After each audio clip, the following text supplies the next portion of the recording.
Hi friends, it's Miss Brenda here. I wanted to share with you all a really good story that I really enjoy reading. It's titled Usha and the Stolen Sun by Bree Galbraith. Usha was born under a gray sky. In her town, the sun hadn't shone for as long as anyone could remember. Anyone, that is, but her grandfather. When grandfather was little, he played in the sun, from the moment it climbed into the sky until it dropped back down at night. Everyone did. Where did it go? Usha asked as she settled in for one of grandfather's many stories.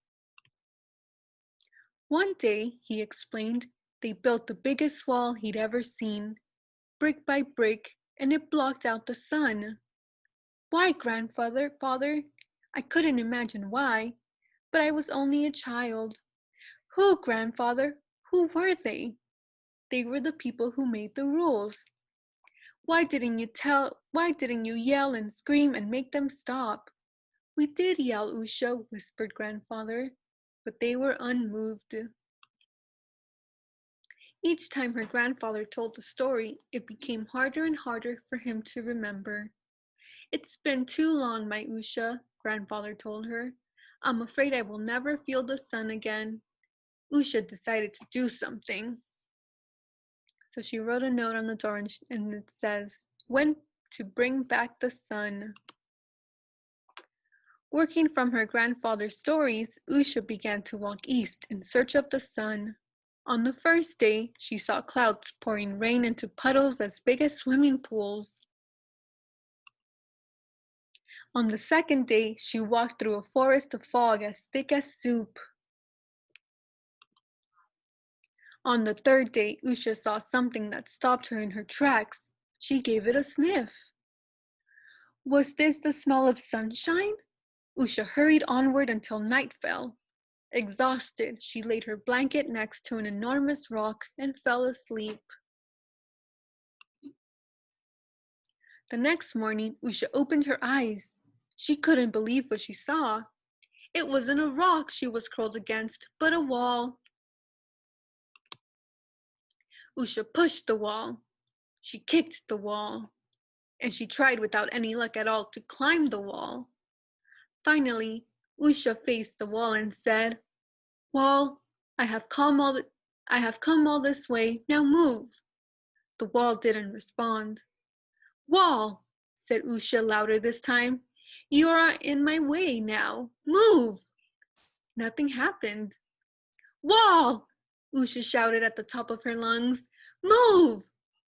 A brick began to wiggle. Who said that?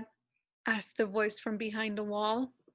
Usha imagined one of the people from her grandfather's story. I am Usha. The brick stopped moving. Then Usha saw another brick shift back and forth. Why are you yelling? Asked another voice. I am here for the sun, Usha shouted. The brick was rammed back into place. Out of breath, Usha remembered what grandfather had told her. He had yelled, but they were unmoved. Usha studied the wall. Then she whispered, I want the sun. Several bricks began to shift. What did she say? Asked the boy. Shh, I can't hear her from behind the silly old wall, said another voice. I am here for the sun, Usha sang quietly into the wall. Then she began to share grandfather's story. Some were sad and made Usha cry. Others were funny and she laughed aloud. Many of the stories made Usha angry. She shared them all as the brick after brick was removed. And just as Usha was almost out of words, the walls began to shake. The wall began to sway. And with a giant rumble, the wall crashed to the ground. When the dust cleared, Usha climbed the pile of bricks and saw children. She's just like us. But now the sun shines on me too, said Usha. And that moment, she felt the sun for the first time. It was warmer, brighter than words could have ever described. Through valleys and forests, over hills and mountains, Usha ran west. She watched the sun peek through the clouds and paint the gray sky away. Finally, she saw the light stream over grandfather's place. Usha was home, and so was the sun. The end. I hope you friends enjoyed this story. Bye.